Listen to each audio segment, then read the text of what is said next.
করে বাঙালি জাতির সর্বনাশ করছিল, তাদের বিচার হয়েছিল এই কোর্টে।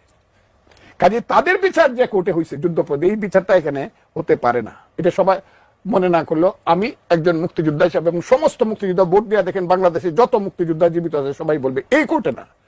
এক দুই হইল যিনি বরের মা তিনি হলেন কনের মা, এটাও বৈধ।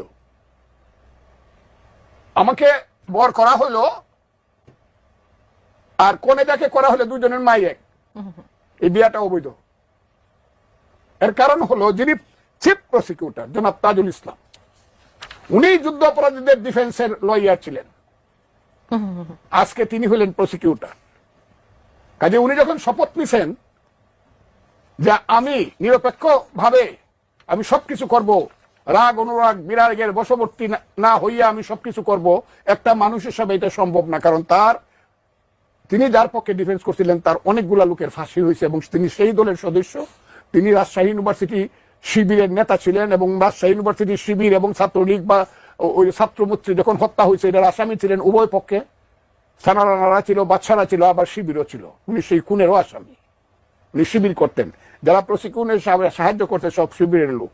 জজ কোন দলের আমি বলি না, জজকে আমি সালাম জানাই, কিন্তু যারা প্রসিকিউশন করছে এবং ডিফেন্সে ছিল সব হইল বরের মা এবং কনের মা একই।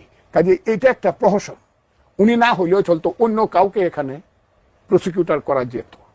এই কারণে আমি আরো বলিনি আপনাকে, শুনে নাইলে না কথা বলতে দিতে হবে না, ডাকেন না। আমি শেষ, আমি কথাটা বলে ফেলি। এই কারণে যদি কোনোদিন প্রশ্ন উঠে যে কোর্টেই সঠিক না, একটা শুধু রিট হবে, এটা হবেই গণতন্ত্র দেশে আসলে, সেটা বিএনপি ক্ষমতা আসুক আর যে আসুক, এই রিটটা যখন হবে সঠিক, হাইকোর্ট সুপ্রিম কোর্ট যখন হবে, এই রিটে বলে দিবে এই কোর্টটা সঠিক ছিল না। তখন কি যে সঠিক ছিল না যে কোর্ট, সেই কোর্টের বিচারটা কি সঠিক? জিনিসটা এই জায়গাতে চলে যেতে পারে বলে আমি আশঙ্কা করছি। আপনি দেখতে পাচ্ছেন যে এই মুহূর্তে দুজন